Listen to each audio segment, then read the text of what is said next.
Selamat siang teman-teman semua, selamat datang kembali di channel Hendra Jaya, channel yang membahas tentang seputar cara budidaya jangkrik. Pada kesempatan kali ini saya akan membagikan video tentang apa saja kendala peternak jangkrik ya teman-teman.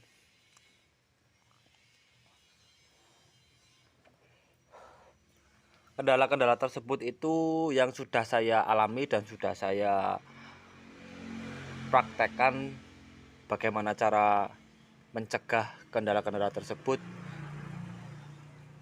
Itu sudah saya alami semua ya teman-teman. Nah, pada kesempatan kali ini saya akan membagikan apa saja sih pengalaman saya selama beternak jangkrik itu, kendalanya apa saja. Nah, dalam beternak jangkrik, telur jangkrik itu sangat berpengaruh terhadap pertumbuhan ataupun terhadap daya hidup jangkrik ya teman-teman. Apabila telur jangkriknya itu tidak bagus atau kualitasnya itu yang mungkin baru pertama kali penyaringan ataupun yang sudah terakhir kali penyaringan, itu sangat berpengaruh terhadap pertumbuhan jangkrik. Nah, yang pertama itu teman, telur jangkrik.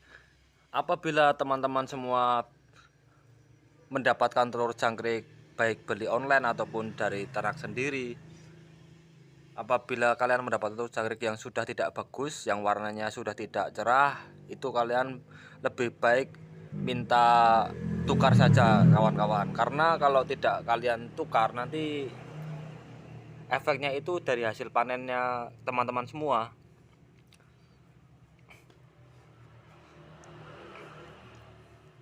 Lebih baik kalau teman-teman itu masih pemula beternak jangkrik, kalian itu cari supplier atau yang biasa membuat telur jangkrik ya teman-teman. Jadi kalian mendapatkan telur jangkrik itu dalam kondisi yang bagus, sehingga hasil panennya pun akan maksimal.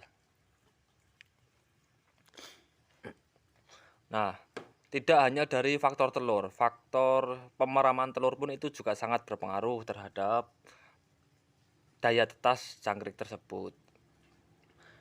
Dari telur saja itu banyak poin-poinnya teman-teman. Jadi saya nanti akan buatkan video, ataupun lain waktu saya akan buatkan video bagaimana cara menetaskan, bagaimana cara membedakan telur jangkrik yang masih bagus ataupun yang sudah tidak bagus. Nanti saya akan bagikan videonya. Nah, kali ini kita kembali ke topik pembahasan lagi, apa saja kendala-kendalanya. Yang pertama itu soal telur. Nah, yang kedua itu bisa dari pakan ya teman-teman. Dari segi pakan, jangkrik itu kalau diberi pakannya kurang, itu juga sangat mempengaruhi pertumbuhan. Yang pertama, poin-poin dari pakan itu dari jenis pakannya sendiri. Lalu seberapa sering teman-teman itu memberikan pakan kepada jangkrik. Terus polanya teman-teman, pola-pola pemberian pakan ataupun campuran pakan itu juga sangat berpengaruh terhadap pertumbuhan jangkrik. Misal jangkrik yang baru menetas, itu paling bagus kalian memberikan fur penggemukan, itu biasanya pakai fur ayam. Kalau saya nanti umur ya 1 minggu, 2 minggu, dan sampai panen pun itu beda-beda teman-teman. Cara pemberian pakannya, cara takarannya itu beda-beda. Nah, itu dari telur, pakan. Lalu ada lagi teman-teman kendalanya dari kandang teman-teman. Kenapa kok kandang masuk dalam kendala peternak jangkrik?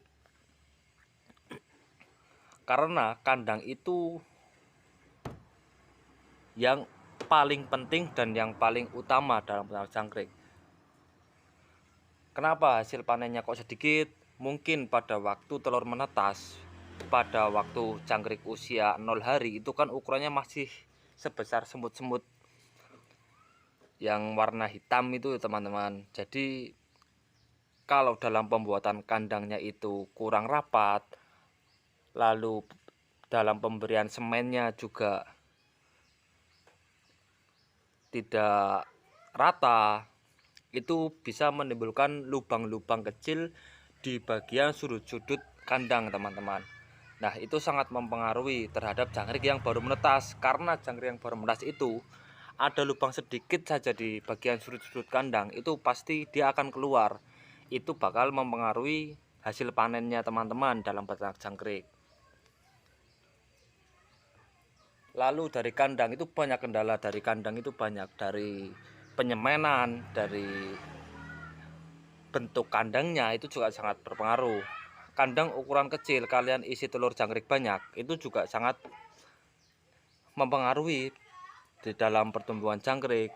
Jadi harus pas, teman-teman. Kalian punya kandang satu full triplek, nanti kalian isi telur jangkrik berapa ons itu harus pas, jangan kurang dan jangan terlalu banyak, karena kalau terlalu banyak nanti populasi jangkriknya itu banyak, dan dari makannya nanti kalian tidak rata dalam memberikan pakan, nanti akan mempengaruhi pertumbuhan jangkrik dan hasil panennya pun tidak maksimal.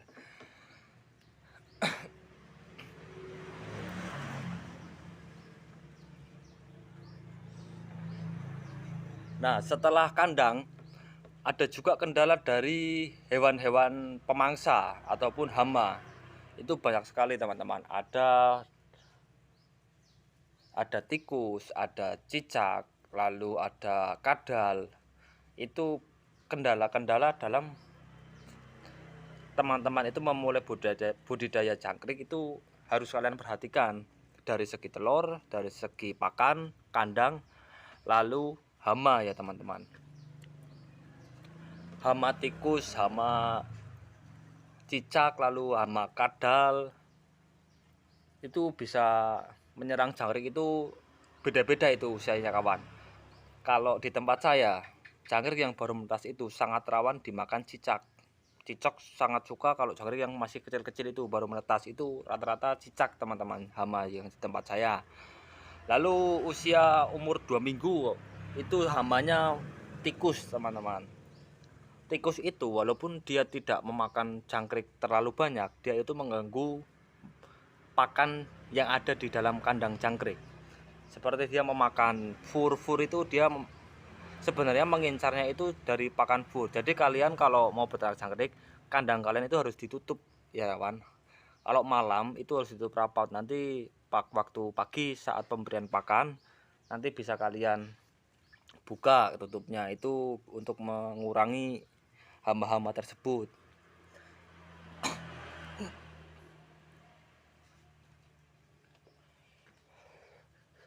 Nah, setelah dari hama ada lagi teman-teman kendalanya, itu dari media beternak jangkrik. Jika beternak jangkrik medianya itu tidak banyak ataupun terlalu sedikit, itu pun juga mempengaruhi budidaya jangkrik. Semakin banyak populasi jangkrik yang ada di dalam kandang, kalian juga harus menambahkan media teman-teman, karena media itu tempat jangkrik bersembunyi, tempat jangkrik untuk bergerak. Kalau gerak jangkrik di dalam box itu terlalu sedikit, nanti dia akan tumpuk-tumpukan dengan teman-temannya, nanti jangkrik-jangkrik itu kanibal, jadi saling menggigit, dan efeknya itu jangkrik nanti mati dan mengurangi hasil panen. Itu jadi media jangkrik itu kalian harus memperhatikan seberapa banyak jangkrik di dalam kandang teman-teman semua. Itu kalian harus perhatikan teman-teman. Jadi apabila jangkriknya banyak, ya kalian harus menambahkan media itu secara berkala.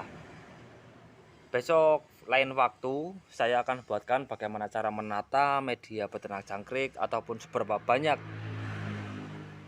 media di dalam kandang jangkrik untuk ukuran telur berapa ons, begitu teman-teman.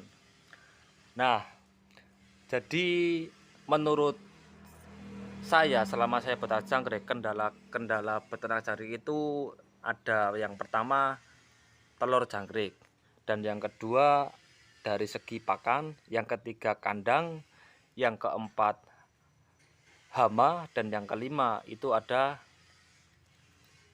media, teman-teman. Nah, sambil kita belajar bersama-sama, saya juga masih belajar. Semoga informasi yang saya berikan kepada teman-teman semua itu bisa dimengerti. Adapun kekurangan saya dalam menyampaikan informasi-informasi seputar beternak jangkrik, kalian bisa mengoreksi semuanya ya teman-teman, karena saya itu bukan berniat untuk menggurui, bukan, saya hanya membagikan pengalaman saya selama saya beternak jangkrik. Semoga informasi yang saya berikan itu bermanfaat untuk teman-teman semua dan menjadi motivasi teman-teman yang baru ingin memulai beternak jangkrik. Nah, oh ya teman-teman, jangan lupa dukung channel saya terus ya kawan, agar saya semakin sering membuat video dan semakin bersemangat lagi untuk membuat konten-konten seputar peternakan jangkrik. Nah, sekian dari video saya. Mungkin lain waktu saya akan membagikan video tentang seputar beternak jangkrik. Terima kasih. Wassalamualaikum warahmatullahi wabarakatuh.